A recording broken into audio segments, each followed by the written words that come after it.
भाजपचे नगरसेवक सुधाकर बडगुजर आणि अपक्ष नगरसेवक मुकेश शहाणे यांच्यातला वाद पुन्हा एकदा उफाळून आलाय।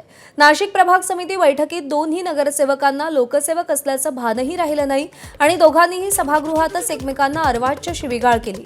सिडको परिसरातील दूषित पाण्याच्या प्रश्नावर नगरसेविका सभापती बाळकृष्ण शिरसाट यांना निवेदन देत असताना सभापतींनी उभे न राहता खुर्चीवर बसून निवेदन घ्यावं असा सल्ला शहाणे यांनी सभापतींना दिला आणि त्यानंतर बडगुजर आणि शहाणे यांच्यात शाब्दिक वाद झाला। या वादाचं रूपांतर थेट शिवीगाळीत झालं। या घटनेनंतर दोन्ही नगरसेवकांनी सभागृहात दिलगिरीही व्यक्त केली।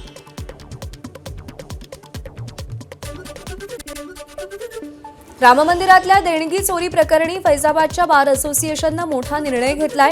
आरोपींची वकिली केल्यास 5 लाख रुपयांचा दंड ठोठावला जाईल। चंपतराय, अनिल मिश्रा, गोपाळराव यांना 3 दिवसांची मुदत देण्यात आली आहे। तिघांनीही 3 दिवसात अयोध्या सोडावी अशी मागणी करण्यात आलेली आहे।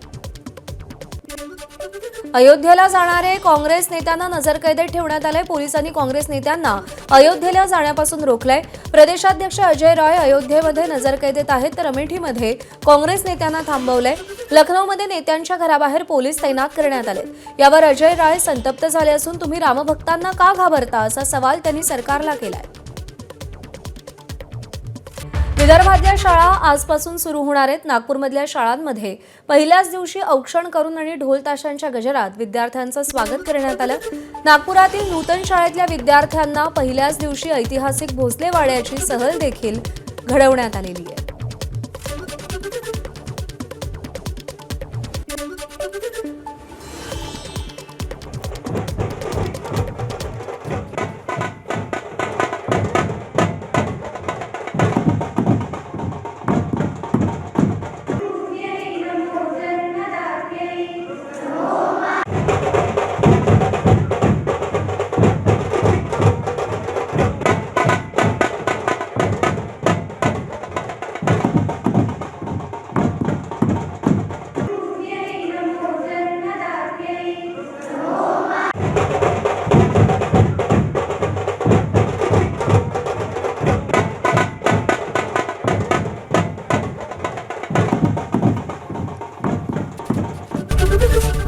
एबीपी माझा, उघडा डोळे बघा नीट।